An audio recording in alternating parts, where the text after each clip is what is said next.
তো গাইস, আজকে বাড়িতে এসেছিল কাতলা মাছ। তো আজকে কাতলা মাছটা রান্না হবে।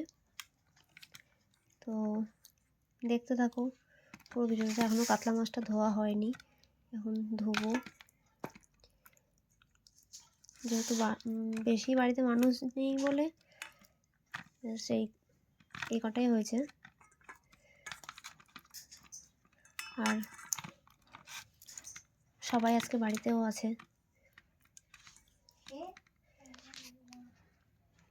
এবার মাছটা ভালো করে একটু ধুয়ে নিই, ধুয়ে চলে আসছি তোমাদের সাথে।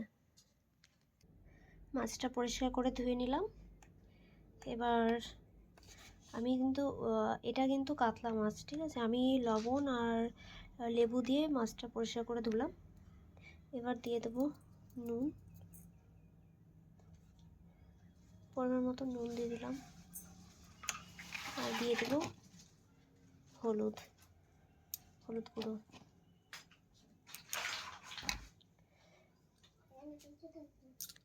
ঠিক আছে, এবার মাছটা একটু মেখে নিই। মাছটা মেখে নিচ্ছি। আর যদি তোমরা আমার রেগুলার ভিডিও চাও তো কমেন্ট করে জানাবে। বাড়িতে বেশি জন সদস্য নেই বলে অল্প কিছু।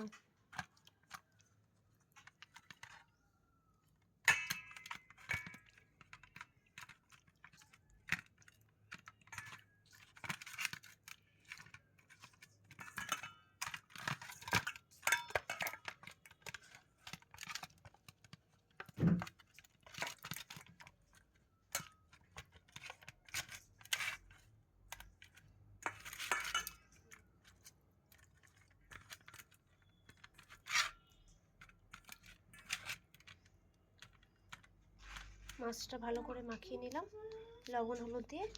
এবার হাতটা ধুয়ে আসি। এবার কড়াইটা একটু গরম হয়ে যাক। কড়াইতে দিয়ে দেব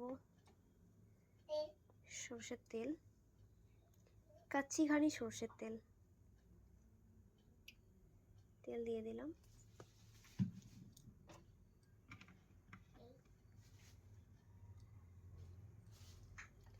তেলটা একটু হিট হয়ে যাক।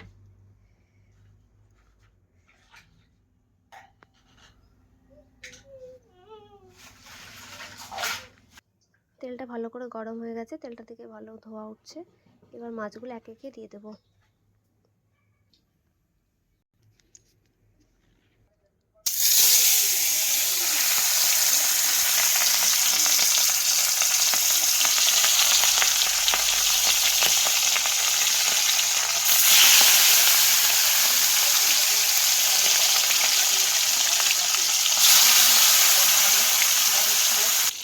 সব মাছগুলো একে একে দিয়ে দিলাম। এবার মাছটাকে ভালো করে ভেজে নেব। কার কার মাছ ভাজা খেতে ভালো লাগে আর গরম গরম ভাতে মাছ ভাজা খেতে ভালোবাসো। সকালের দিকে এই তরকারিটা আমি করেছিলাম, কেমন হয়েছে সবাই জানিও। আর এখন মাছ ভাজা করছি, দিয়ে গরম গরম ভাত খাওয়া হবে। মাছটার এক পিঠটা ভাজা হয়ে গেছে, উল্টো পিঠটা দিয়ে দিলাম। দ্বিতীয় পিঠটা একটু ভেজে নিই লাল লাল করে, দিয়ে নামিয়ে নেব। এটা আমার পাকা বুড়ি এখন খেলতে বসেছে। কি খেলা করছো মাম্মা? হ্যাঁ, কি রান্না করছো? খেলনাবাতি। এমন কোনো ছোটোখাটো জিনিস নেই যে ওর কাছে নেই, ওর সব খেলনাই কাজে লাগে। এই যে এগুলোর খেলনা, এমনকি ফেব্রিক নিয়েও বসে পড়েছে। এগুলো হচ্ছে ওর সব খেলনা। এই যে একটা ঘট, এই ঘটে কি হবে? ঘট না, এটা ভাত রান্না হবে। এগুলো ভাত। আচ্ছা ঠিক আছে, করো, খেলনা করো। আচ্ছা দেখি। মাছটা মুচমুচে করে পুরো ভেজে নিয়েছি। এবার ভাত খাবো। আর যাদের যাদের আমার ভিডিও ভালো লাগে তারা অবশ্যই কমেন্ট করবে আর বেশি বেশি করে শেয়ার করবে, যেন আমরা সবাই সবারই পাশে থাকতে পারি। আর কেউ কাউকে সাপোর্ট না করলে তো আমরা কেউ মানে কোথাও তো আমরা পৌঁছাতে পারবো না, তাই না? এবার সবাই সবাইকে সাপোর্ট করো, এটুকুই বলবো। ওকে, বাই।